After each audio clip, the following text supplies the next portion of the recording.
He'll probably be or arrested. tried to shake down Jay-Z and also Diddy. Okay? So Tony Busby, the guy who opened up a hotline for Diddy to say all accusers should call in and leave a message about whatever, and we're going to call them back and vet it. And they said they had thousands of people who did it. They said they vetted and confirmed 120 victims of Diddy, all to find out a bunch of these cases are getting dismissed. And one really flipped in their face when they tried to add Jay-Z a part of it. It turned out really bad, and pretty much the victim was almost admitting, damn near, allegedly, that they were almost coerced to kind of even file this particular lawsuit against Jay. Tony Busby's not representing a woman coming out against Shannon Sharpe. And let's get to some of the details. I don't have the full paperwork in front of me, so I'm going to go with law and crimes rather than reading everything verbatim. Here we go. The Texas attorney who targeted Sean Diddy Combs with dozens of civil lawsuits on behalf of John and Jane Does allegedly victimized by the music mogul has a new target in his sights. NFL legend Shannon Sharpe. A brand new lawsuit was just filed in Nevada claiming Sharpe was manipulative and abusive and eventually sexually assaulted a Jane Doe, with the latest claims allegedly happening as recently as January. We got our hands on the filing, and we're going to break down everything you need to know. Welcome to Sidebar, presented by Law and Crime. I'm Jesse Weber. Tony Busby's back. The lawyer who went after Sean Combs, Jay-Z, we'll talk about that. Well, he is still swinging at high-profile men that he claims are abusers. This time he's calling out Shannon Sharpe, the 56-year-old NFL superstar turned podcaster. Now, what's also important, and I am going to interrupt for a little bit. So there was rumors that Shannon Sharpe was about to sign this Shannon Sharpe $100 million deal, right? It was supposed to be like almost like a deal that maybe seemingly would be kind of close to what we were hearing is being done with Pat McAfee, right? Where there might be some syndication on the network of like ESPN, but he was going to be allowed to do his thing, and you know what I mean, they're just taking advantage of this whole Club Shay Shay thing that's really popular, right? Obviously, shit. I'm wondering if Cat Williams sit back and says, "Yo, I know my episode alone increased the value of whatever you would have got at least by like $30 million. Nigga, slide me five, nigga. What's up?" You get what I'm saying? But anyway, there was reports that he was nearing a historic $100 million deal for the Club Shay Shay podcast. And then this comes out of the blue, which, by the way, you know, now you guys can kind of, you get the drift. They're going to try to drop these lawsuits to try to embarrass you, to fuck up deals. And it usually comes out at times after they've tried to get you to pay or extort you beforehand, right? And commentator. Brand new lawsuit filed against Shannon Sharpe. We got a copy of it right here. It was filed out in Nevada. We're going to go over it. But Shannon Sharpe, in case you don't know who he is, he played 14 seasons in the NFL with the Denver Broncos, the Baltimore Ravens. He was inducted into the Pro Football Hall of Fame in 2011. After he retired, he spent time as a sports commentator and analyst. You might remember that he co-hosted Skip and Shannon Undisputed with Skip Bayless from 2016 to 2023. Bayless and his then employer, by the way, Fox Sports, they face their own accusations of sexual misconduct in a separate filing from earlier this year. We covered it here on Sidebar as well. Now, Sharpe is part of the sports podcast space. He hosts two shows, Club Shay Shay and Nightcap. In fact, you remember his interview with comedian Cat Williams in January 2024 on Club Shay Shay? That helped spark, I should say, a renewed interest in Sean Diddy Combs and his alleged bad behavior at his infamous parties. Got a lot of people talking. Now, I've had to turn down $50 million 4 times. 4 times. Just to protect my integrity and that I was telling you about. Why they bleep tight hole? Because P. Diddy be wanting the body. And you gotta tell him no. You got to tell him no. I did. I did. But now it's Shannon Sharpe who's in the spotlight for his own accusations of abuse. Because on Monday morning, Texas attorney Tony Busby announced on his Instagram that he'd filed a $50 million lawsuit in Nevada court against Sharpe. On Instagram, he wrote in part, "I'm extremely proud to represent..." Let me read the whole thing. Late last night, the Busby law firm filed a civil lawsuit on behalf of a brave young woman who alleges she was brutally sexually assaulted by the former NFL player, Shannon Sharpe, on multiple occasions. The last incident occurred in January 2025. The lawsuit under the pseudonym Jane Doe lays out a pattern of intimidation, manipulation, and abuse, including allegations of Sharpe repeatedly threatening to choke and slap her. The case seeks $50 million in damages. The case is on file in Department 11, Clark County State Court, Nevada. The county where the alleged conduct occurred. The egregious and concerning facts of the case are set forth in detail in the public filing. I'm extremely proud to represent Jane Doe. It takes a great deal of courage to stand up against those with power, fame, and money. I look forward to pressing this case in court. Jane Doe. It takes a great deal of courage to stand up against those with power, fame, and money. I look forward to pressing this case in court. So we're going to go over this, but I want to first bring in John Clune, civil attorney who litigates on behalf of survivors of sexual abuse and sexual assault. John, so good to have you. And again, this is kind of breaking news. I didn't have an opportunity to fully go through this lawsuit, so you and I are going to break this down in basically real time. When we saw this early this morning, it was a shock to us. What was your initial reaction? Now, to give a little bit more details, because I did look at some of the allegations in there. So remember when Shannon Sharpe was like, he got exposed for having sex on Instagram Live? And apparently that woman he was having sex with, her name was Michelle. Apparently that's not the woman who's suing him. And apparently he had a situation with another woman who, at least in her assertion, she thought she was serious with him. And she also admits in the lawsuit that she didn't know he was sleeping with other people until he got exposed via that live. So, there's a way to look at this that some people are saying this is a salty woman, probably got her feelings hurt or got cut off somehow from Shannon. And because she doesn't want to just walk away with nothing, she's now making these allegations. Granted, these allegations claim that she was sexually assaulted. By the way, this is his girlfriend, right? She's claiming she was his girlfriend. She's claiming she was sexually assaulted over a span of time where I think, most people would say, if someone sexually assaulted you, why would you stick around and get sexually assaulted like a crap ton more of times? But still, that's the case. And, she's going to try to, make that case in court to say, yeah, the reason why I didn't leave is because I was scared or whatever the case is. My initial reaction was the timing of it, to be honest. Before I read the lawsuit, just the timing of it for it to be filed, on Easter Sunday, that struck me as an unusual move. But then as I went through the lawsuit, the allegations are pretty disturbing. We don't know if they're true or not, but what's written in the complaint is pretty terrible stuff. John, I have to say, to go after Shannon Sharpe, if you're Tony Busby, after what just happened with Jay-Z. Remember, he filed that lawsuit on behalf of a Jane Doe, a woman who claimed that she was 13 years old back in 2000 and was sexually assaulted by Jay-Z. That lawsuit was dropped, and it came after serious questions of her story and credibility surfaced, both by reporting by NBC News and evidence that was presented by Jay-Z's side.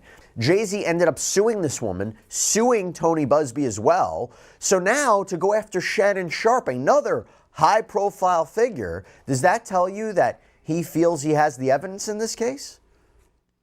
Well, Mr. Busby is a pretty bold mover in this space. I mean, he seems to not be, shy about his decision making. So it could mean that he's got the goods in this particular case, or it could just be, kind of par for the course. And this is how he, handles his high profile cases. But and me and I know, you can't just file a frivolous lawsuit. You can't file a lawsuit to harass somebody. You have to believe the law, the facts. There's, there has to be some semblance of facts that you put forward in a complaint that pass an motion to dismiss test. So he has to feel that he might not have all the evidence right now, but he has to feel confident in Jane Doe's account, right? Otherwise, he'd be breaking ethics rules. Yeah, and the thing with these accounts, like in a sexual assault, just a Jane Doe against an individual. So to further explain that, there's something called a Rule 11 for attorneys, which means, hey, listen, you have an ethical obligation to not file lawsuits, because what's happening right now is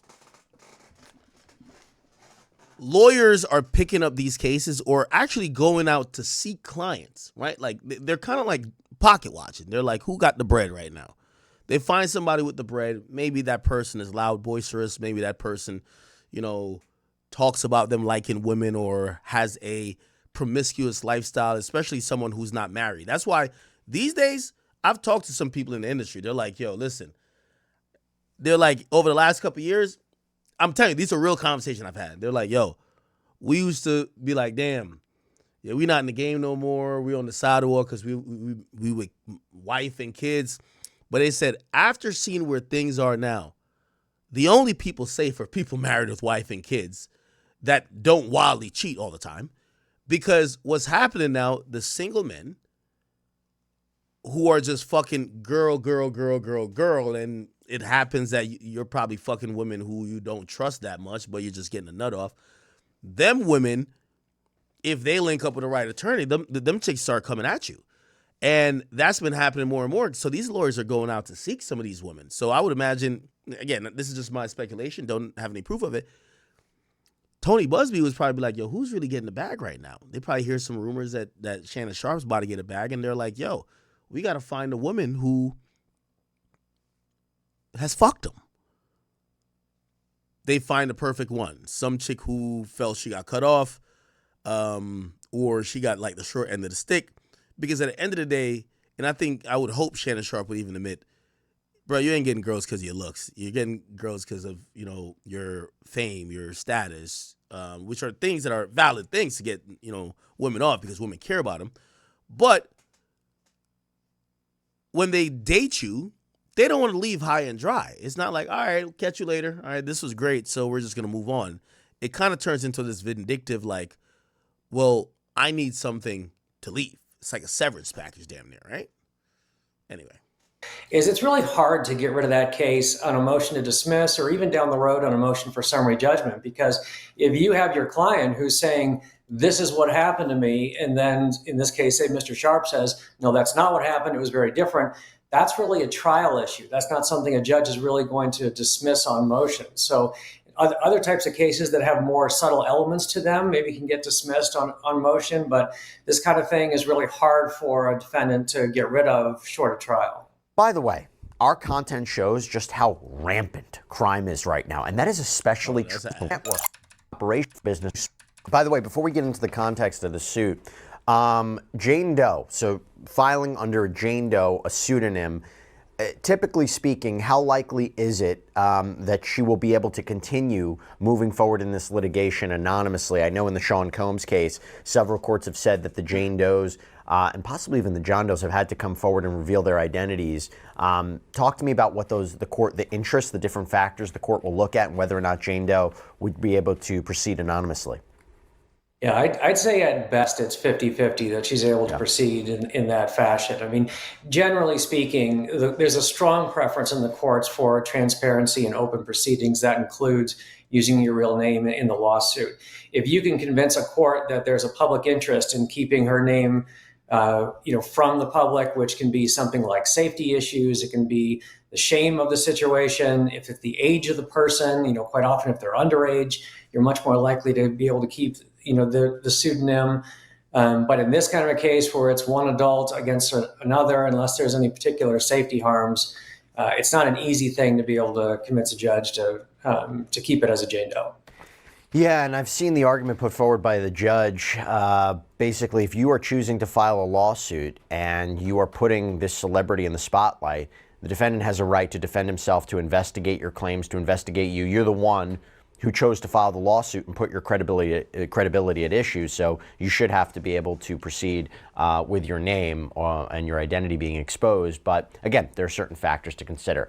And by the way, when we talk about Tony Busby, let's not forget, he filed numerous lawsuits on behalf of others against Sean Combs. That's how his name has really come up in the news in the past several years, right? He held that press conference where he said that he was representing so many, dozens and dozens of accusers against Sean Combs. So now I want to dig into what this lawsuit has to say. So Tony Busby, let me just say this, known for his flamboyant speech in his civil filings. And in this one doesn't appear to be any exception, because it begins, a woman can say yes to consensual sexual relations with a man 99 times, but when she says no, even once, that no means no. Defendant Shannon Sharpe, a man who's accustomed to getting what he wants, completely fails to understand this basic concept. After many months of manipulating and controlling plaintiff, a woman more than 30 years younger than he, and repeatedly threatening to brutally choke and violently slap her, Sharpe refused to accept the answer no and raped plaintiff, despite her sobbing and repeated screams of no. According to the complaint, Jane Doe worked out at this same gym as Shannon Sharpe in Los Angeles, and she was 19 at the time. This is what she claims. And she claims that he had been watching her during her workouts and finally introduced himself, insisting that she give him her number. And the filing says that Jane Doe found Sharpe, quote, physically intimidating. The lawsuit reads, over the next couple of weeks, Sharpe incessantly pursued plaintiff. He constantly approached her at the gym and attempted to contact her frequently with phone calls and text messages asking to meet up, unwilling to take no for an answer. Eventually, plaintiff gave in and agreed to meet with Sharpe outside of the gym. However, before doing so, Sharpe demanded that Doe sign a non-disclosure agreement, or NDA, something plaintiff found a bit concerning.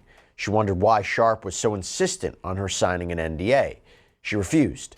Despite his repeated efforts to get her to sign, she refused time and again. Eventually, he dropped the issue and invited her to his house. Now, the lawsuit claims that this relationship between Sharpe and Jane Doe, again more than 30 years his junior, was consensual, but it was rocky. She said he'd insisted they were exclusive, but then was caught multiple times lying about his whereabouts and who he was seeing. According to the filing, quote, by October 2024, Sharpe's behavior had grown progressively worse, beyond anything plaintiff had experienced with him before. At this point, he was insistent upon recording their sexual activities, sometimes without her knowledge. Sharpe was also sharing the videos with others without her permission or knowledge. Sharpe would repeatedly tell Doe that he wanted to do to her things that would make no other man want her. By this point, Sharpe was no longer able to credibly maintain the relationship was exclusive. He had at this point accidentally or purposely, to advance his career, went live on Instagram while having sex with another woman. Sharpe flew into fits of anger when plaintiff noted his infidelity to the relationship or called him out about his extraneous activities. What had once become manipulation, control, and intimidation now became something far more dangerous and sinister. Sharpe even figured out how to get into Doe's apartment complex without her permission. Sharpe made it clear that what Doe wanted was of no moment, that Sharpe would get what he wanted when he wanted it. In October 2024, Shannon Sharpe violently sexually assaulted and anally raped plaintiff 2 different times in Las Vegas, Nevada, blatantly ignoring her request for him to stop. He did it again in January. Now, before I get into what the claims for relief are here, first, John, you're blatantly ignoring her request for him to stop. 2 different times in Las Vegas, Nevada, blatantly ignoring her request for him to stop. He did it again in January. Now, before I get into what the claims... So she's saying he raped her in October, then like 3 months later in January. For relief are here. First, John, your thoughts on that narrative put forward by Jane Doe. Yeah, I mean, it's deliberately graphic narrative. There's nothing inherently wrong with going into that level of detail in these types of cases to kind of get the court's attention on how serious this is. But it's probably on the more graphic side of the scale in terms of these types of pleadings. If there are recordings, how would she be able to get access to them, and how could that help her case? Well, when she gets into civil discovery, she can demand copies of those. Whether they exist or ever existed, we don't know. But if they do exist, he'll be required to produce those. I mean, those could be significant. I mean, if you have videotapes of either non-consensual behavior or behavior that regardless of how it appears, looks like there's surreptitious recordings of somebody. I mean, that's definitely something that would look really bad for any defendant. Is it problematic for her that they were in a relationship? You know, he talks about in the beginning of the lawsuit, a woman could say yes 99 times. If she says no once and you continue on, that's sexual assault, that's rape. Do you believe that them being in a consensual relationship for a long period of time or a period of time, do you believe that, according to her claims, even after being asked to sign an NDA, she nonetheless engaged in a relationship with him? Do you think that hurts her credibility? I don't think it hurts her credibility. I think it. Wait. NDA. Do you believe that them being in a consensual relationship for a long period of time or a period of time, do you believe that, according to her claims, even after being asked to sign an NDA, she nonetheless engaged in a relationship with him? Do you think that hurts her credibility? So she signed an NDA? I don't think it hurts her credibility. I think it's something that a defendant can use to their advantage to show the number of times that there was consensual sexual behavior, as a suggestion that maybe these instances are being manipulated for the purpose of financial gain. So it's not quite as bright line as if though there had been never any sexual contact between the two of them. But maybe if this was 25 years ago, it'd be more of a problem. I think these days jurors have an understanding that people in intimate relationships can also be victims of sexual violence. So I wouldn't call it a big problem, but it's something that could be manipulated. I'm just reading this this January 2025 alleged sexual assault. It's pretty disgusting. I mean, she basically says that she was begging for him to stop. He became more aggressive. He wouldn't wear protection, and that. Why would she stay for months though? This sexual assault lasted roughly 10 minutes. I'm not going to get into the details of it. How does she prove that? Is it just her testimony? Is it that if she told anybody, let's say she didn't tell anybody, didn't tell authorities, is it just her testimony against his? I mean, will that be the key of it, her taking the stand and explaining this happened to her? That's going to be the center of it for the both of them. They both have the ability to describe what did or didn't happen, and it's going to be believability. Like you said, if she did tell somebody, that's helpful. If she sought any sort of medical treatment, that's also helpful. But it's also possible that neither of those things happen. It just becomes one person's word against another. So she is suing for assault, sexual assault, battery, sexual battery, and intentional infliction of emotional distress. I imagine there's probably no statute of limitations issue since this is alleged to have occurred in 2023. Are these relatively broad causes of action, specific causes of action? Are they particularized in any way? Talk to me about what you believe about these causes of action that she's suing under. I mean, that matches the facts of what she's alleged. I think they're relatively specific to the information that's in the complaint. So, that's the kind of collection of claims I would expect any attorney to bring, given those facts that they laid out in the complaint. And the defense would be that either this didn't happen or it was consensual, right?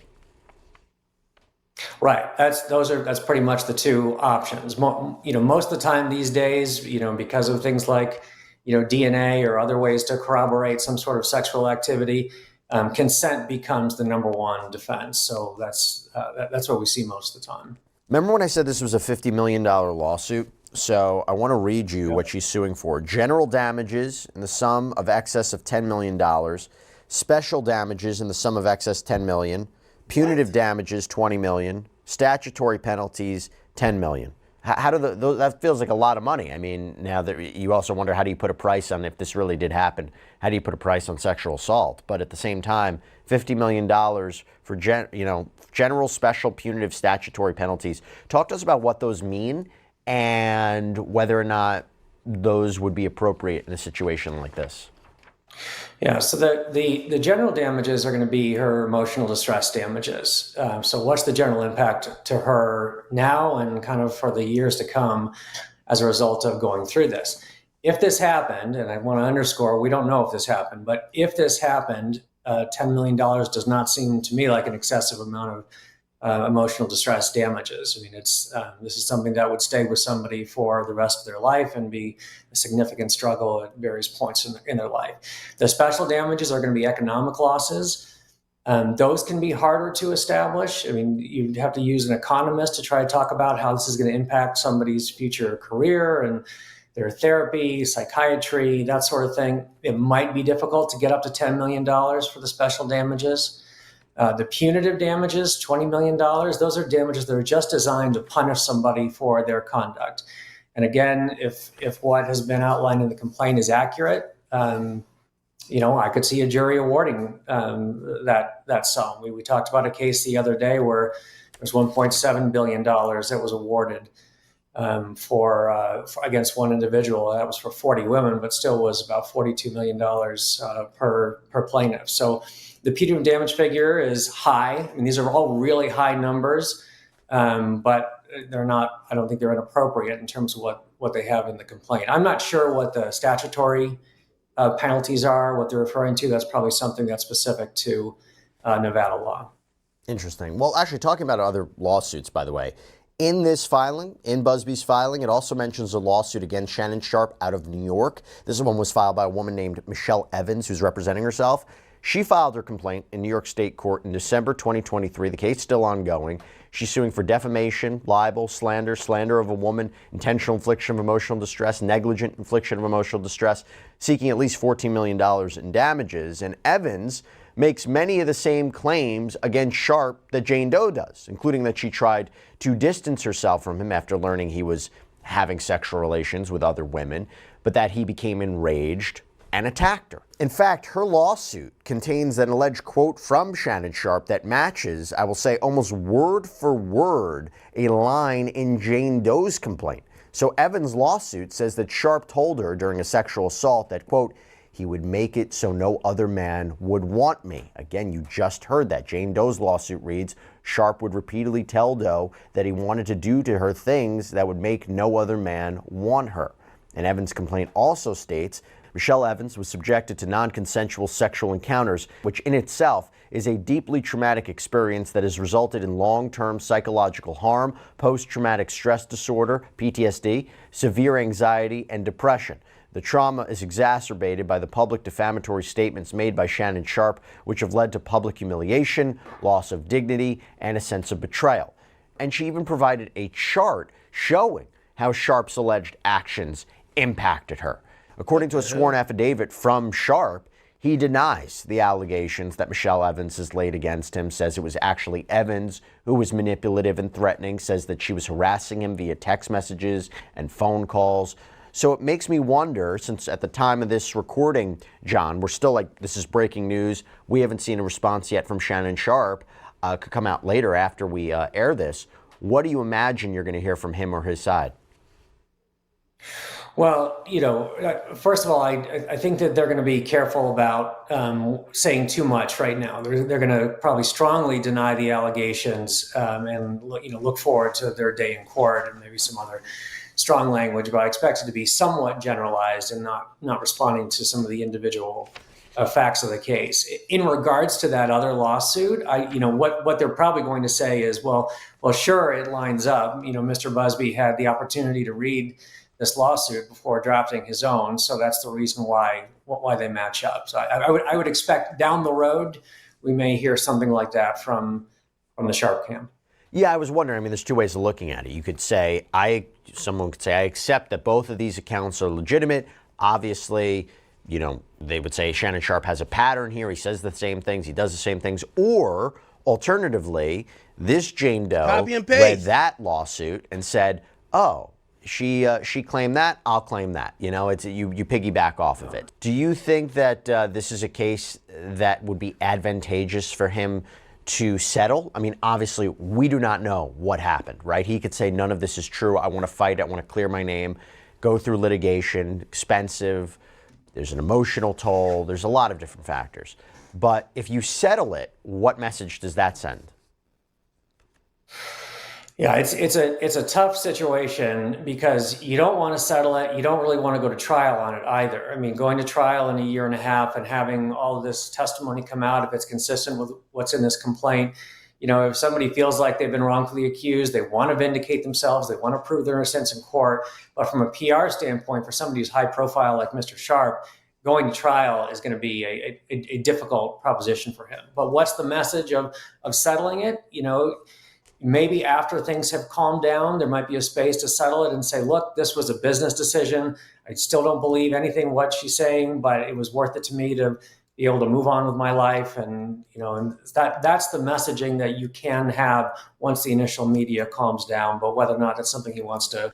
I'm wondering what strategy he's going to go with, because the only strategies that seemingly ever worked is the Jay-Z strategy, which is a very heavy overhand approach where you're getting at the lawyer, because it's basically the lawyer that's kind of, going hard with this, and they're also trying to match it up to things to try to embarrass you. So I'm wondering if Shannon Sharpe is going to try to pull a book out of the Jay-Z, or page out of the Jay-Z book, and how he handled it, because I'm going to be honest with you, Jay is probably the only person or black celebrity that I think we all feel like he did such a good job of shutting that shit down that I don't think people even associate the accusation with him anymore, or even think it was remotely true.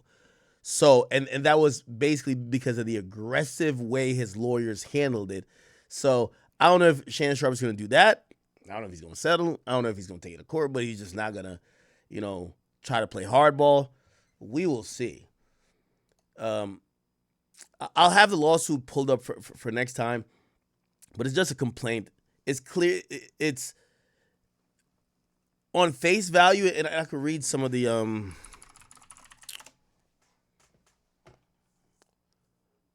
why don't I have the full thing here? Oh, by the way, Shannon Sharpe did put out a statement. He said this. He says, statement by Lanny J. Davis, who's a counsel of Shannon Sharpe. He says, I want you to put a dog collar on my neck and choke me with it while you're fucking me. That's Gabrielle Zuniga. And by the way, that's supposedly the woman suing him. Gabriella Zuniga. Let's Google her name. Gabriella Zuniga. And clearly he's putting out her name to kind of... So this chick says she's not the one. Who is the Gabrielle Zuniga then? Let's Google her name. I know Twitter probably found that person. But Shannon Sharpe basically put out the message and kind of like, he's almost damn near identifying her. That's a Spanish name? I never heard of Zuniga before. All right, we can't find it. It's all good. Okay. Then, and that was on October 7th, 2023. Now, what this is establishing is that Shannon Sharpe was having sex with this woman for years. If he stopped fucking her maybe in January of this year, he was fucking her for close to 2 years. She also texted him, I know you missed this big juicy ass, $25K for each cheek. Her in a text message this year in January. So the lawsuit filed by Gabrielle Zuniga and orchestrated by her attorney, Tony Busby, is a blatant and cynical attempt to shake down Mr. Sharpe for millions of dollars. It's filled with lies, distortions, and misrepresentations, and it will not succeed. In her effort to extract a large financial settlement, Ms. Zuniga presented Mr. Sharpe with a secretly recorded video of a consensual sexual encounter. So supposedly she has a video of them fucking, and she's trying to, put it out. And so we believe the video was heavily edited and taken entirely out of context, crafted to falsely portray a consensual act as non-consensual. Oh, wow. Now, this is really important. You got to read between the lines on this chat. You have to. Number one, this statement came out today. By the way, they dropped the lawsuit, or the lawsuit started making a lot of news while Shannon Sharpe was at ESPN about to go live. So they did it perfect where this now press release, before it probably went through all the system for the federal court or wherever it went. Shannon Sharpe is on First Take Live. And now this is the biggest conversation, which I'm pretty sure they're going to study his body language or whatever, because somebody probably tells him his ear. I don't know if they would, or they'll just like, yo, finish your show, then we got to talk to you, bro. Like, don't look at your phone. Just finish your show. We'll holler at you afterwards. But they drop it while he's on air, right? They drop it while he's on air, but literally less than like 2 or 3 hours afterwards, his counsel puts up this. What does it tell me? It tells me that Shannon Sharpe knew about this lawsuit. They probably came to Shannon Sharpe before to say, pay us this. Shannon Sharpe probably said, eat a fucking dick. And that's why they already kind of had this prepared. And when I mean they had this prepared already, they're quoting text messages from 2023. Here's what this also tells me as well, chat. It tells me that Shannon Sharpe is a wild boy. He used to be having some really, like, I don't know what type of sex you want to call it. Some fucking, Kunta Kente, motherfucking, what do you call it again?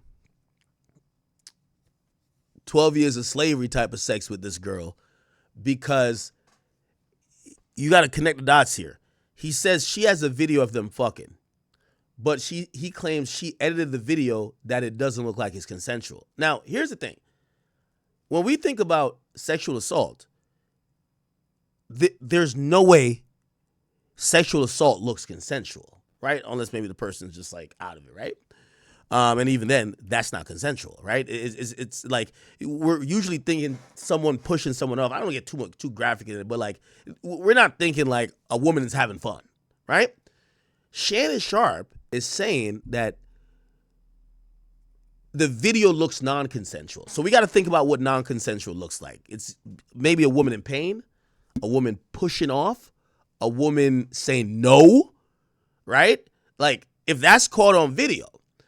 He's saying, well, the text messages give context.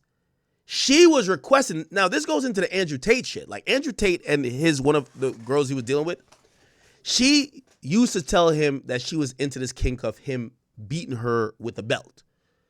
Now, when people started disliking Andrew Tate, they clipped the thing, forgot about the thing where she's saying she was cool with some of the sexual kink stuff, and just said, look, Andrew Tate's beating this woman right before having sex with her. And they're like, whoa, this guy's a predator.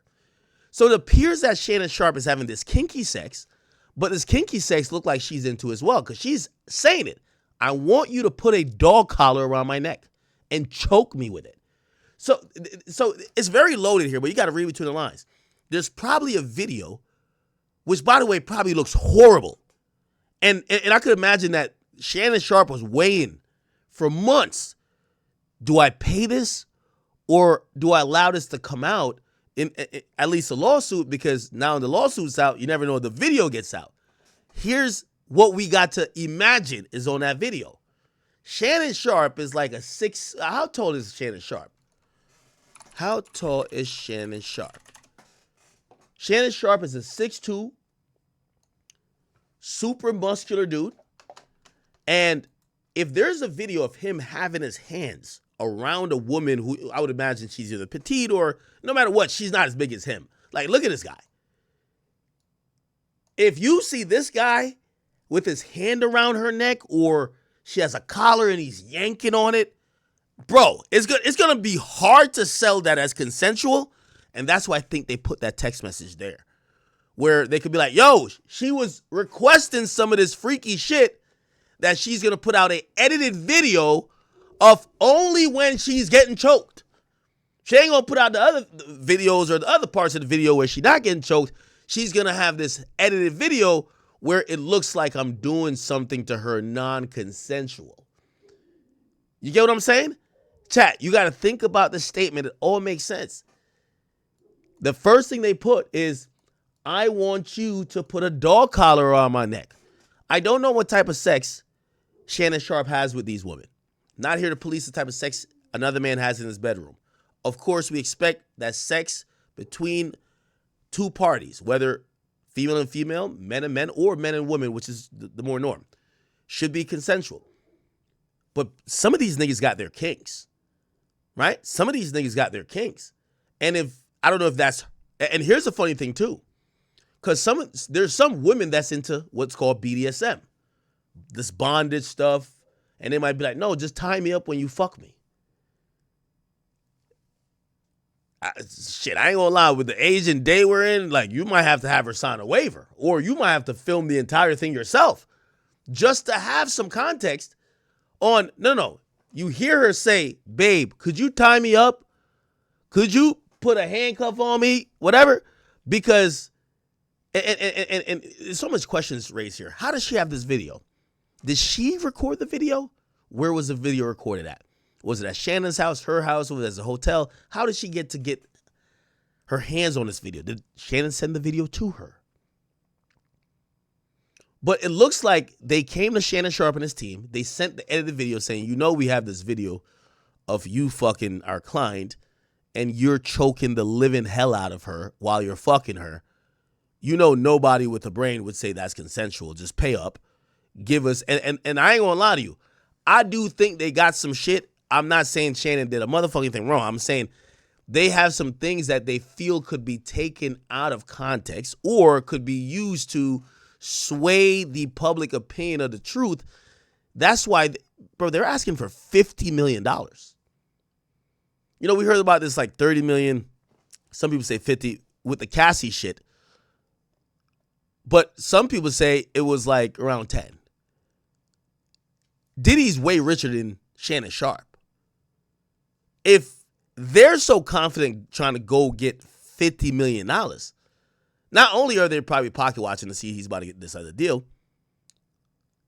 they're probably thinking, yo, you know we got we have so much shit that if it got out, you're done. So, yes, we want even extra for that, that's crazy. You get what I'm saying?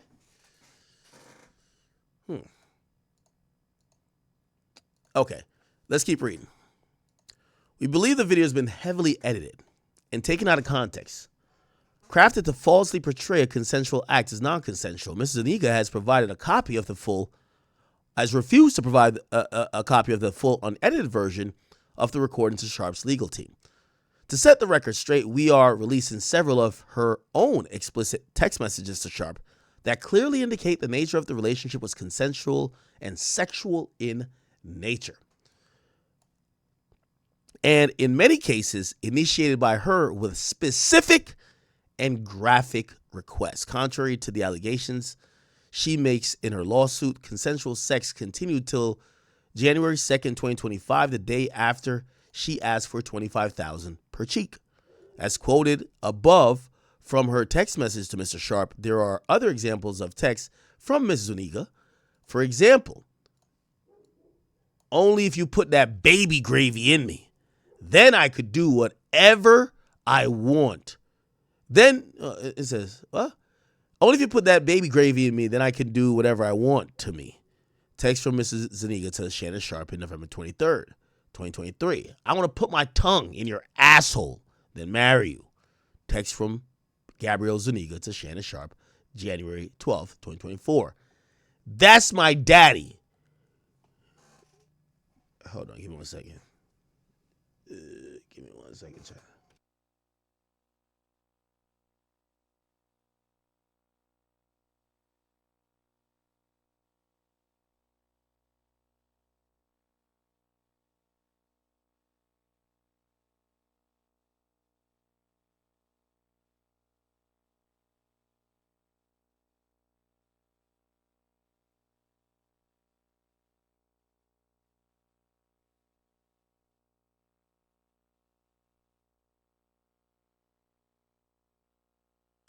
It's my nice police department.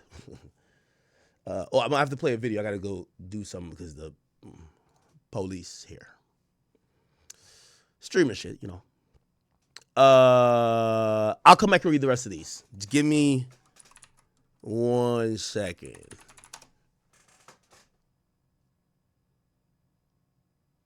What the fuck? All right. Give me 1 second, chat.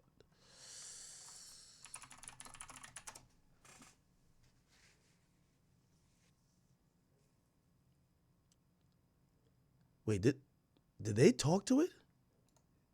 Okay, a report that I want to show you guys. Oh, yeah. No way he's going to respond to it, right? No way he's going to respond to it. Okay, give me 1 second. I got to just go deal with this real quick. It's going to take me like 3 minutes.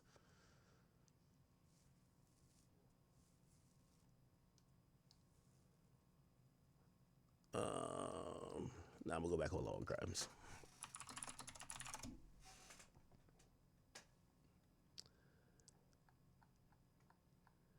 Yeah, the police. They're gonna probably be arresting me. Police at my gate. That's why. Okay. We played that already. Fuck. Okay. I'm gonna play this Diddy shit real quick. Pause. Give me a little bit. I'll be right back. All right.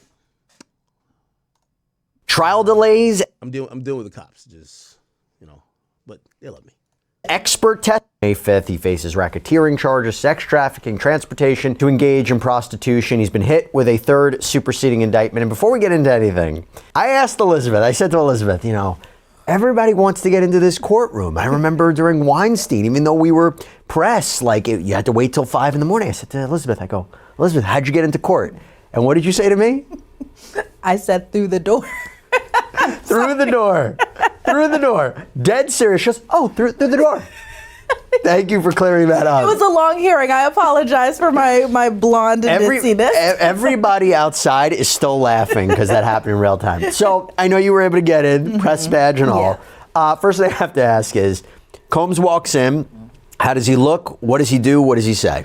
Yeah, so unfortunately this time around, my view was a little obstructed. We had the bailiff standing up. We had Brian Steele standing up. So I didn't His new lawyer. Yes, his new lawyer, and I'm sure we'll talk about that more in a second. But so I didn't see the moment of when he actually just first walked into the courtroom. But he sat down, and I did notice that he had hugged his attorneys. Obviously, this is the first time that Brian Steele was inside that courtroom after he had filed to be an addition to the defense team. But I did see Diddy shake his hand. So for the most part, he kind of just, from my view, just came in, sat down, but he seemed like he was just ready for the proceedings to begin. I heard reporting that he blew kisses to the gallery. So Diddy has a habit of doing that, especially to his family. And so actually when we had first all come into the courthouse, there normally is a special section where his family does sit. It's on the row to the left of all the reporters. At first we were like, is Diddy's family coming? Are we going to see anybody? Then we saw that his mom Janice had come into the courtroom. So that was presumably who he's blowing kisses to.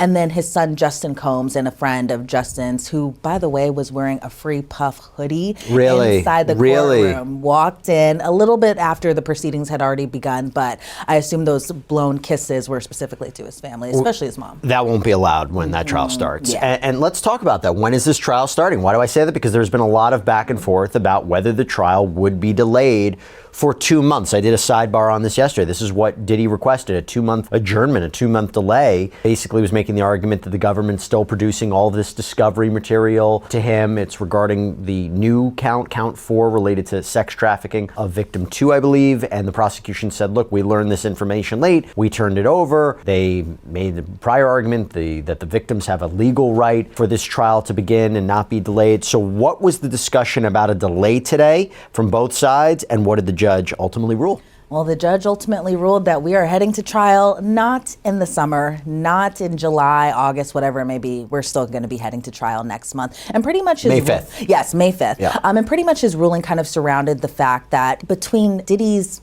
dream team, defense team, there's a lot of lawyers, right? There's a lot of lawyers amongst different law firms as well too, where if they aren't feeling like they're getting enough time to respond to either subpoenas or paperwork or anything like that, there's an abundance of them essentially. So that way someone can get this done in a matter that actually is timely. But also with that being said too, the judge was also just kind of discussing as far as the information that's in the third superseding indictment, that information hasn't been necessarily new information. The defense knew about the information and these issues prior. So really, was there a need to delay it 2 months? I'm sure the defense probably wanted that. But I was speaking with other lawyers who were also there in the gallery. And, a lot of people were kind of pointing to why would they want to move the trial 2 months? And I know we had discussions about it too. You were thinking initially that it was going to be moved. But then to their point, the lawyers that I was speaking to, who, by the way, are not attached to the case, they were talking about how difficult it is to have a summer trial. The jury pool is going to be a lot different.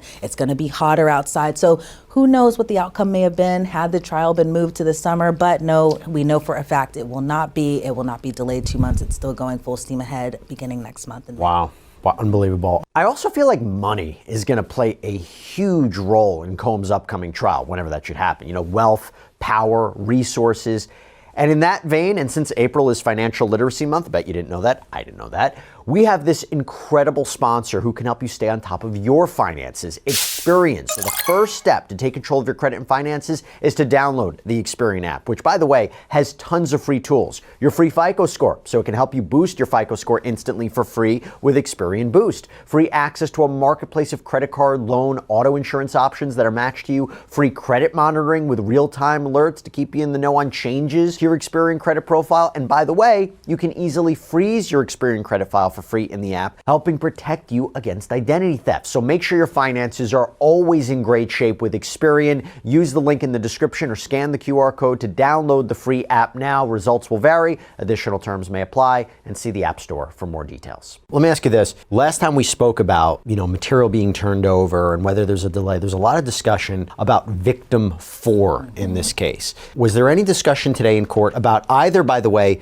victim 4 or victim 5? Yes. Talk to me about that. Absolutely. I know on Tuesday when we had spoke, we were talking a lot about victim 4, who we know to be a former employee of Sean Diddy Combs. And a lot of the issues surrounding victim 4 in this particular part was about her emails. I can't confirm that this victim is a woman. But as far as her emails goes, the defense wanted the full scope of the emails that the government did not have access to. And so the defense, to their point, they just wanted the full extent of it so it can show a clear picture, because previously they were arguing that this alleged victim was just cherry picking messages and emails between herself and Diddy and sending it over to the government. The defense on their part, they wanted the full scope of the emails. But as far as the judge and his ruling, he said that requesting the full extent of the emails, which by the way are like 100,000 emails. It's a lot of emails, especially if you were having trial next month. But the request he had said, he being the judge, was a fishing expedition. But he said, and he kind of left the door open with this, that if the defense wanted to make a renewed motion pointing to specific emails, specific key terms, then they could go about filing the appropriate paperwork, see how they could go about doing that. But in terms of just getting all these hundreds of thousands of emails between alleged victim number 4 and Diddy himself, who, by the way, if we know, we discussed this on Tuesday, that if the correspondence was between Diddy, why won't they have access to the emails themselves? But I don't know the full scope of why they don't have those emails. Maybe they were deleted. Who knows exactly? But if the defense wanted to file a renewed motion to get these access to the email. All right, took care of that pretty quick, right? Wasn't that long.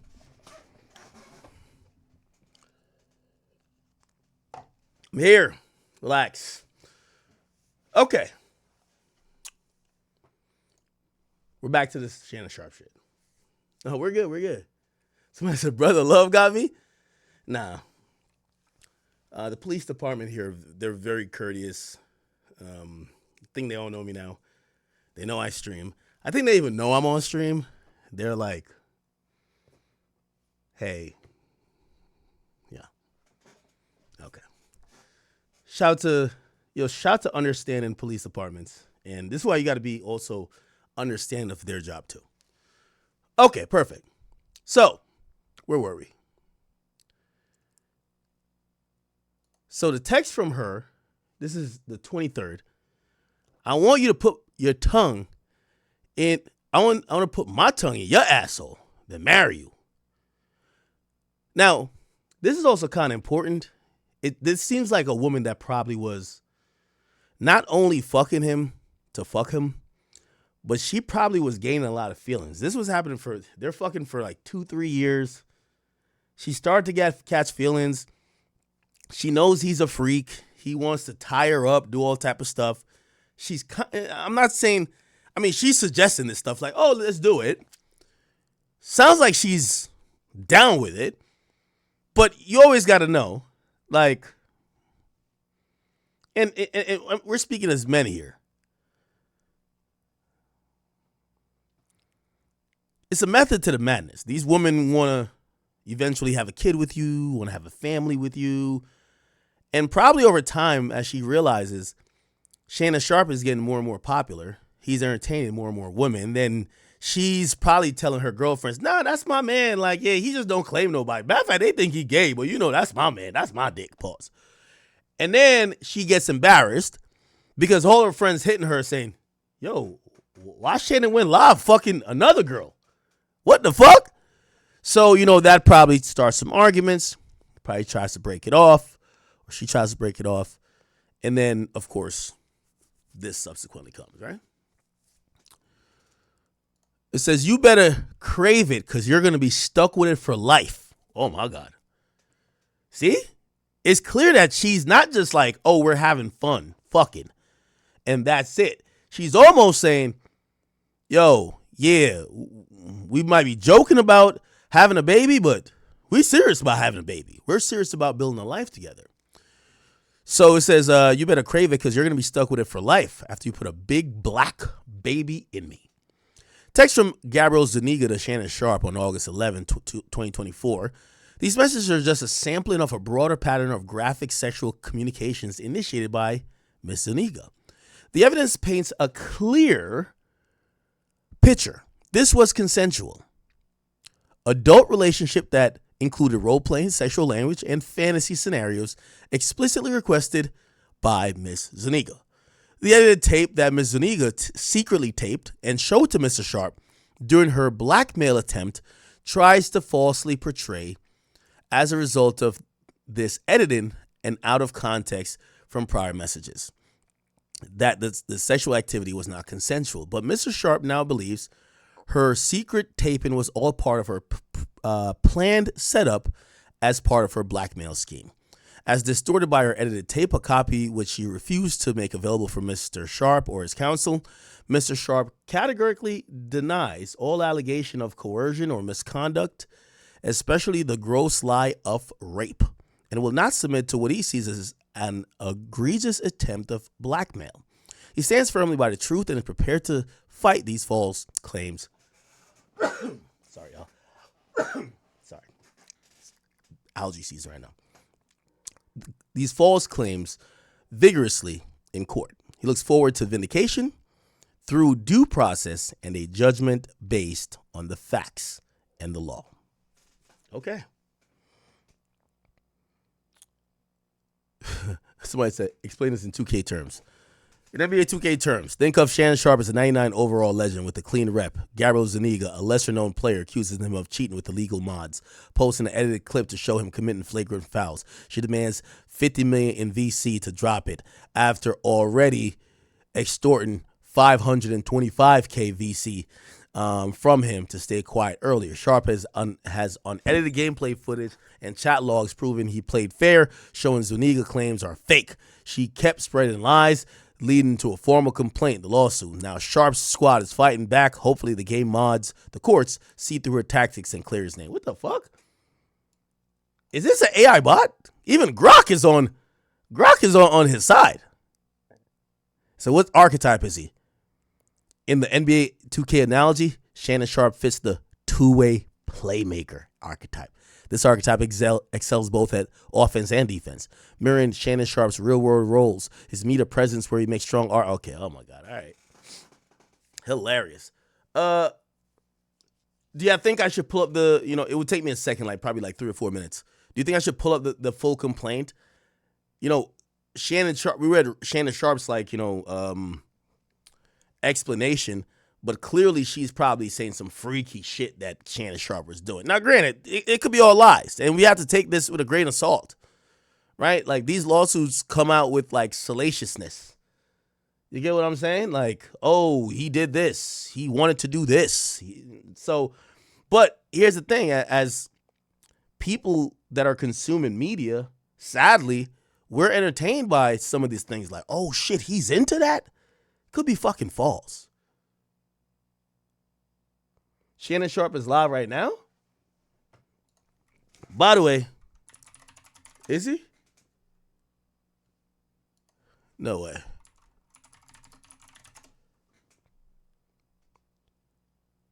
Oh shit, he's live on Nightcap. Yeah, I don't think, his lawyer's gonna say, bro, we're not talking about this. You know what's so funny? It was today that I found out that I'm blocked by Shannon Sharpe. Now, I don't think he blocked me today. I think I've been blocked. And I was switching accounts. I was like, why Shannon Sharpe deactivate? Why would you deactivate when they start saying this type of shit about you? Come to find out, I go incognito mode. His account's still there. His is blocked. He blocked all my profiles. I ain't gonna hold you, bro. I think he blocked me because I call him Zesty. But I ain't really call him Zesty. I was just saying you know what I mean? I was just saying, like, you know what I mean? I was just saying it was a little, like, that's my man, so that's Unc. That's Unc. Like, that's Unc. Still, that's Unc. But, like, you know what I mean? Like, I had called him a little, I said, yo, Unc, know damn well he's zesty, so he leaked the tape to show us he was fucking bitches. I don't think he liked that. He blocked my ass. We all know a zesty uncle. Nah, listen, I got to get cool with Shannon Sharpe because I want to be on the show. Actually, I don't care to be, really. But I really don't have a problem with Shannon Sharpe because I think he does good work. Damn, he blocked me? How come everybody was joking about him being gay? Remember when he hopped out of the thing and he was walking and he was like, nigga was like switching his hips? I'm like, what the fuck? Shannon Sharpe hops out car. Y'all know what we talking about, the Chuck. I'm stopping today. The line started over there. My last stop of the day. When I seen this shit, I'm like, man, this is a cousin that Kanye was sucking off. I'm playing Shannon Sharpe. Just take a joke, bro. I'm a comedian. I'm a comedian now.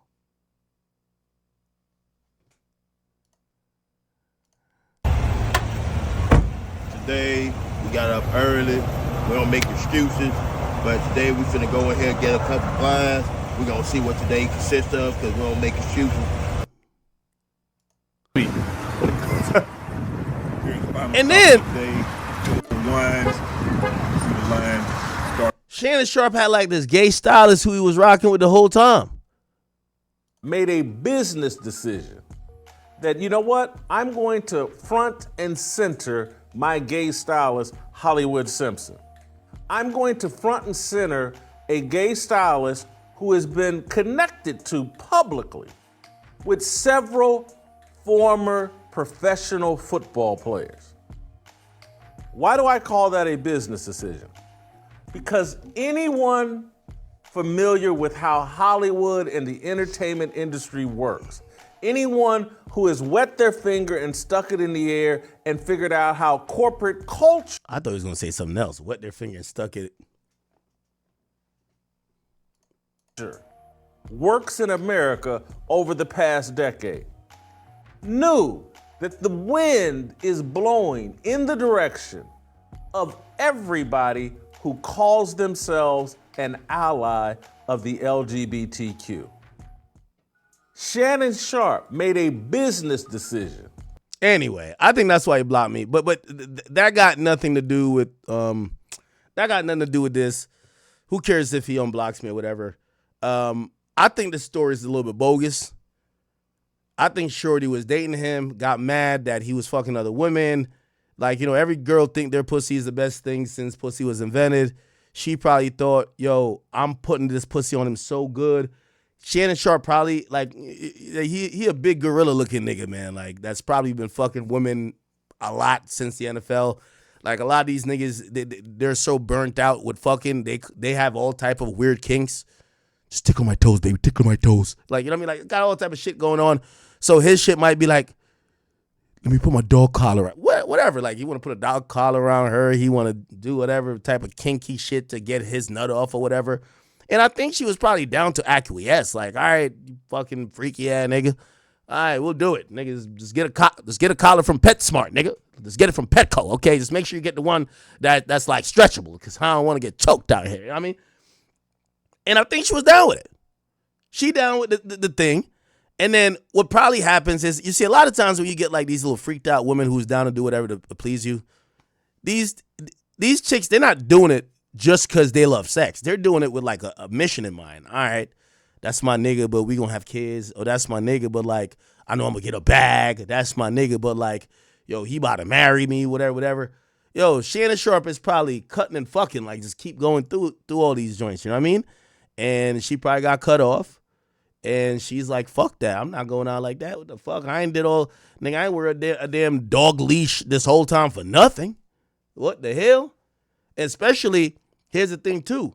She's been cut off, and now she's hearing that he's about to get the real bag, the $100 million. Yeah, she's like, hold up now. Hold up. All right. Let me see. He's live right now. The good thing about, and we got to thank Jay-Z for this.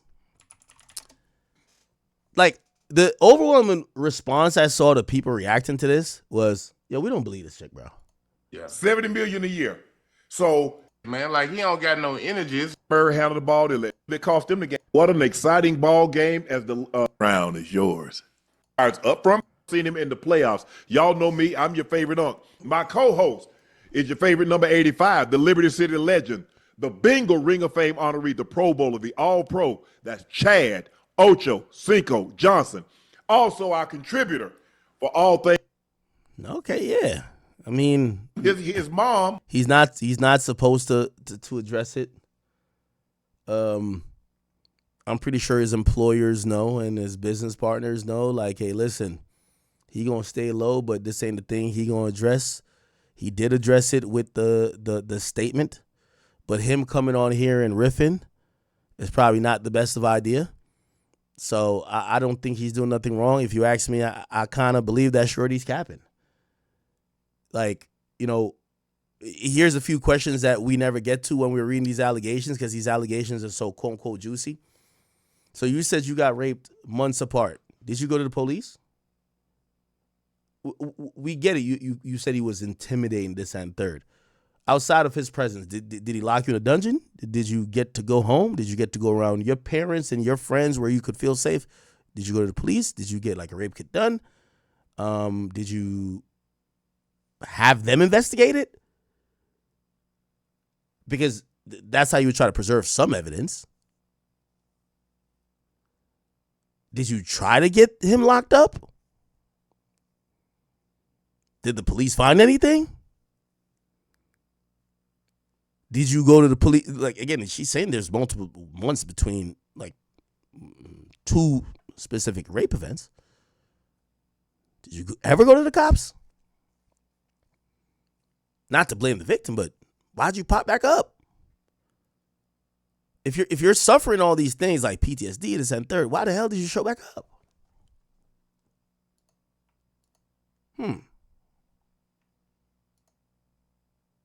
It's kind of interesting, huh?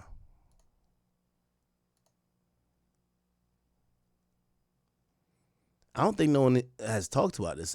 I think everybody's just keeping their mouth closed and just kind of keeping it moving. Cat Williams getting a street named after him. All right, shout out to Cat Williams.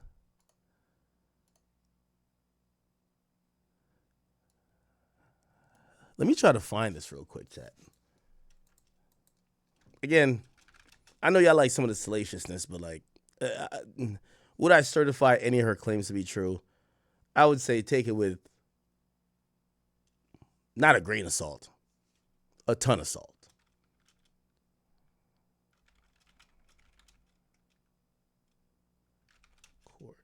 Okay, let me just search. I'm trying to search. I'm going to see if I can find it real quick.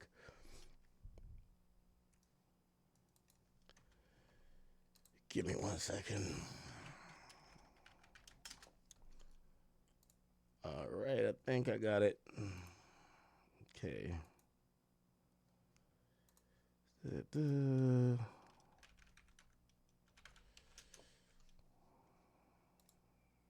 Is this it?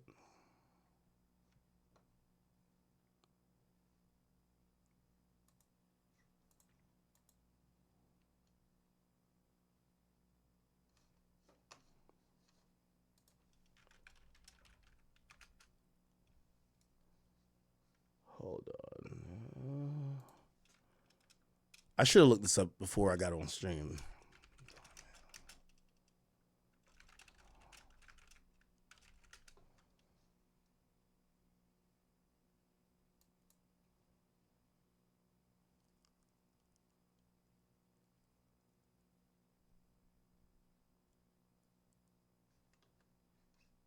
Okay.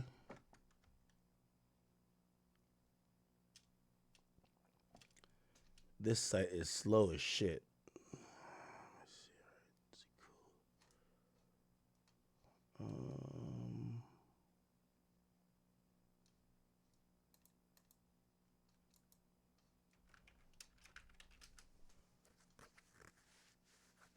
If I can't find in a few minutes, I'm giving up. Okay.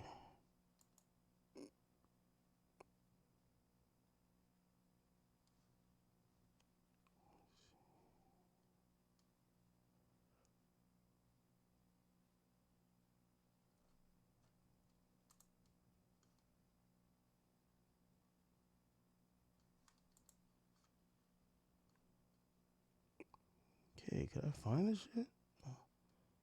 Okay. Okay. I'm getting through it. Chad. It's just...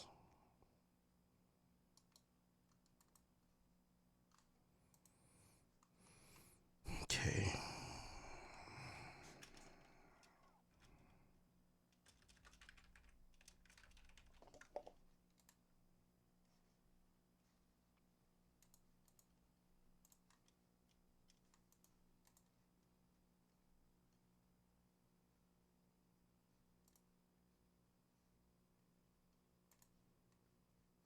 Okay.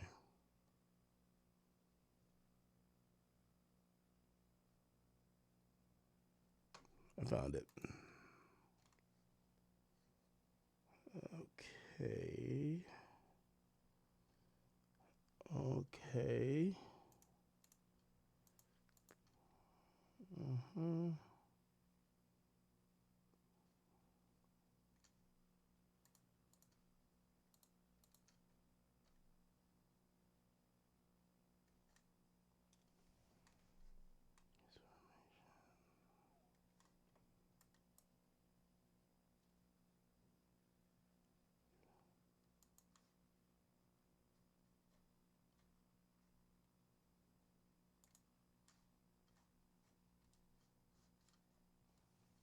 All right.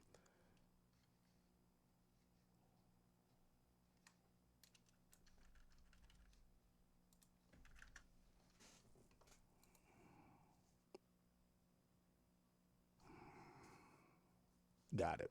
All right. Perfect.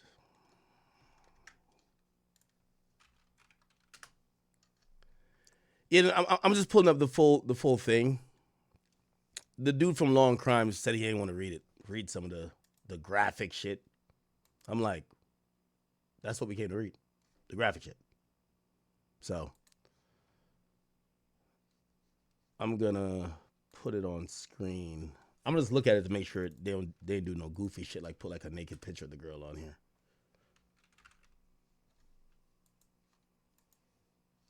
Okay.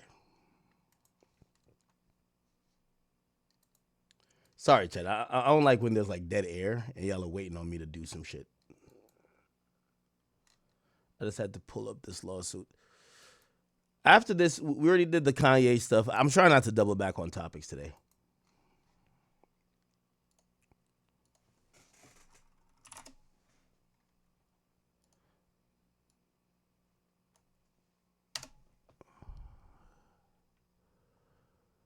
Okay, perfect. I'm just looking to make sure there's no pictures. Because some attorneys will put like explicit pictures in the shit. All right, bet. There's not. Okay, here it is. All right. They saw each other on his term, on his schedule, 4 times a week. She started seeing his true nature. She found him to be dishonest about his whereabouts. Yeah, he's a pimp. Of course, he's fucking all type of women. He would lie about other women, insisting to her that they were exclusive, often manipulated her, at times being sweet and loving to get what he wanted, other times being angry and aggressive to achieve his goals. She discovered over time he was extremely emotional and possessed an uncontrollable temper. Yeah, roid rage, allegedly. He displayed characteristics of a true narcissist. That's called a rich-ass nigga. He wielded his power and influence and celebrity to control the plaintiff to get what he wanted, whenever he wanted, all the while jealously guarding what he considered his for himself. By October 24, it got worse, and he was insistent. Okay, so this was where they're talking about the sexual assault. By this point, he was no longer able to credibly maintain that it was the exclusive. He had an accidental. Okay, they're talking about the leaking of the video. Okay, this is him, and then Cool. All right. Now here are the factual allegations. That's what the good stuff is always at. According to New York lawsuit, okay, so they're referring to like this other lawsuit which we didn't even know existed, but someone filed a lawsuit against him in New York. They're saying he live streamed in September 2024. Plaintiff discovered that Shannon Sharpe was secretly recording their sexual encounter without her consent. When she confronted him, he summarily dismissed her concerns, claiming the videos were for his own personal use. That too is a lie. He shared the videos with friends and associates. At one point, even forced the plaintiff to have sex with him on FaceTime while he was FaceTiming one of his childhood friends named Bucket. Whenever plaintiff would get up the courage to object to his outrageous conduct, which was not often, he would aggressively and angrily put her back in her place. He's not only a sports icon, he's something far worse, a flawed narcissistic individual who has spent years using his fame, power, and influence to manipulate, control, and subjugate and violate women. With this lawsuit, the plaintiff intends to put an end to the egregious conduct, okay? The beginning of a consensual but deeply manipulated relationship. That was 2023. Okay. So they met in the Los Angeles gym. She found Shannon Sharpe standing behind her. He told her he had noticed her at the gym, wondered why she hadn't introduced herself. So the first time they spoke, he was 54, and how old was she? It says during the first conversation, Sharpe proposed a challenge, a competition to see who could lean out faster. The prize, if the plaintiff won, he would buy her fake tits. Plaintiff was stunned. Okay. Shannon Sharpe made sure the plaintiff understood who he was, a celebrity and TV personality. Okay. Eventually, plaintiff gave in. He said he wanted her to come to his mansion. And then when she agreed, he said she could meet him outside the gym and made a demand that she had to sign non-disclosure. He refused to explain why and would not let her see a copy of the proposed agreement. Instead, he insisted she signed one. Plaintiff refused after multiple attempts. When he realized she would not cooperate, he finally dropped the issue. First night he went to the house, was on anything she ever dealt with, disturbing, unsettling. Okay. Plaintiff got to the house. Sharpe opened the door without a word, no greeting, no nothing. Without so much as looking at the plaintiff, he simply turned away from her after opening the door and walked upstairs. The plaintiff hesitated and followed, as she did not know anywhere to go. When they reached the bedroom, he pointed to the bed before disappearing into the bathroom and shutting the door behind him. He still ain't said a word to the plaintiff. She sat on the bed, waiting, unsure of what to expect or if she should leave. Roughly 5 minutes later, he finally emerged. Still didn't say anything and said he turned off all the lights and lay down on the bed. Uncomfortable and unsure what to do. For rough about 10 minutes, there was nothing but silence. Then, without warning, he placed his hands on the plaintiff's neck from behind, pressed his erect penis against her body, and said his first words of the night. I knew from the first time I saw you that I was gonna fuck you.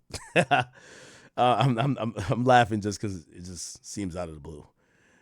Doe and Sharpe then engaged in oral sex, and they did so. Doe at some point realized Shannon Sharpe was using his phone.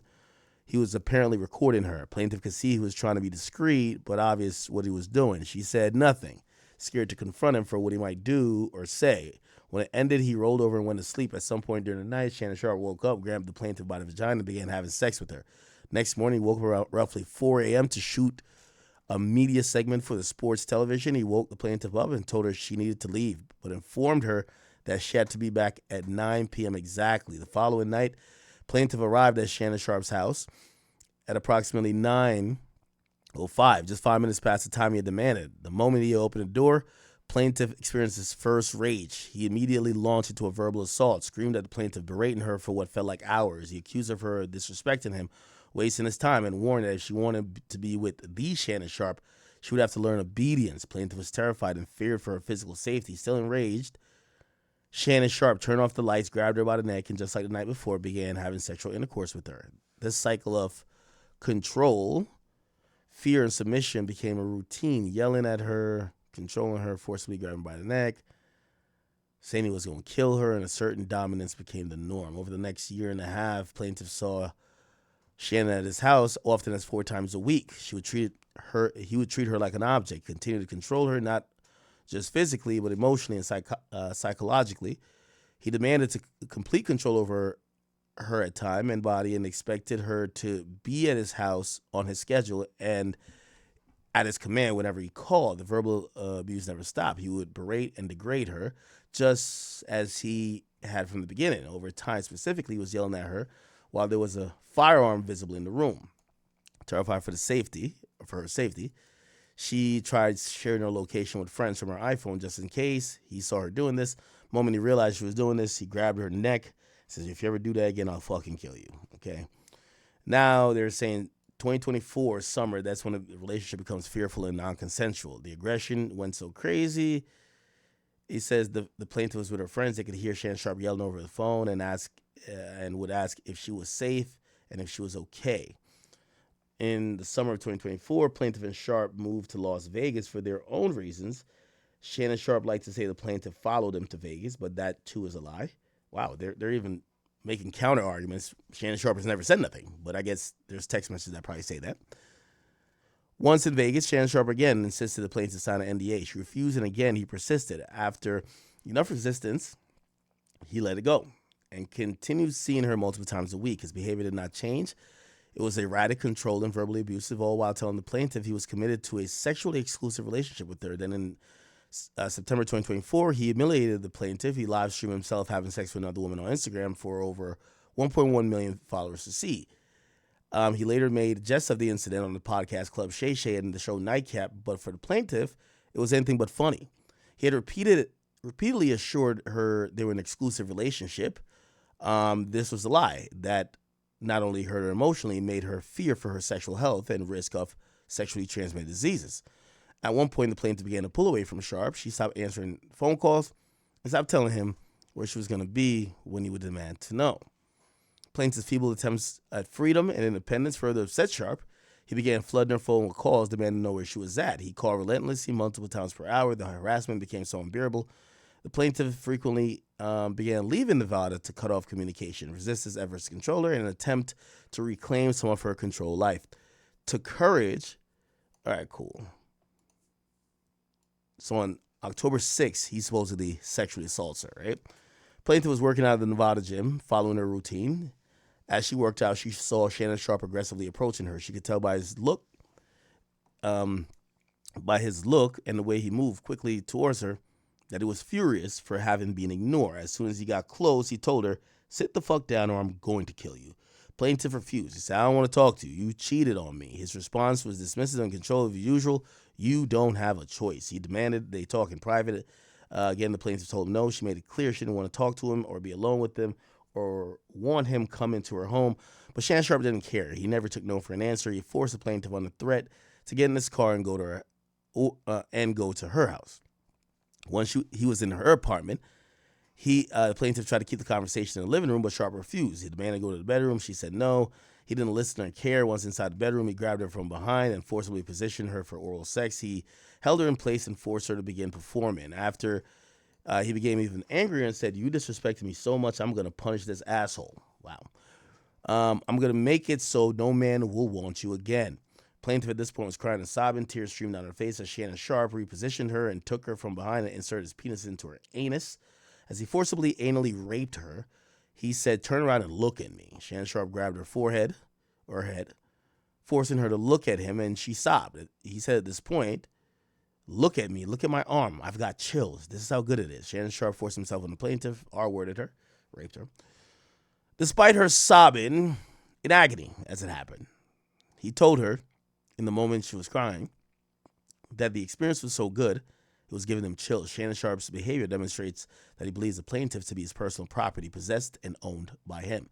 He also believed that the laws didn't apply to him, as he could take what he wanted and no one could or would stop him. He was and is wrong. In January 2025, he sexually assaults and rapes the plaintiff, ignoring her screams and refusing to wear a condom. In January 2nd, 2025, he told the plaintiff he wanted to see her. Sharpe insisted and reminded the plaintiff that he had a combined Christmas and birthday gift to give to her, as he previously promised her a gift. He ultimately allowed him to come over to the apartment, and she regrets that decision. Once inside the apartment, Sharpe began undressing. Plaintiff firmly stated that multiple times that they would not have sex without protection, demanding that he wore a condom. She knew that in the past he refused to ever use condoms, and she believed that her demand would stop him from having sex with her. But although he refused to use a condom, he insisted on sex. She tried to resist him. She screamed. She had expressed concerns for her safety, knowing that he had been involved with other women. Sorry, Chad. Increasing the risk of transmitted disease. All right, he grabbed her, pulling her, whatever. He repositioned her forcibly. So Shannon Sharpe is being sued by Jane Doe by the same man that has a case against Diddy, or try to put a case against Diddy, Jay-Z. Honestly, from what it's looking like, Tony Busby only goes after successful black men. Like, okay, let's say even if they're wrong, like from the outside looking in, he literally only goes after successful black men. And I don't know if it's like a personal vendetta or what he has, but amen. It's not a Femi. I can't really give my personal opinions, but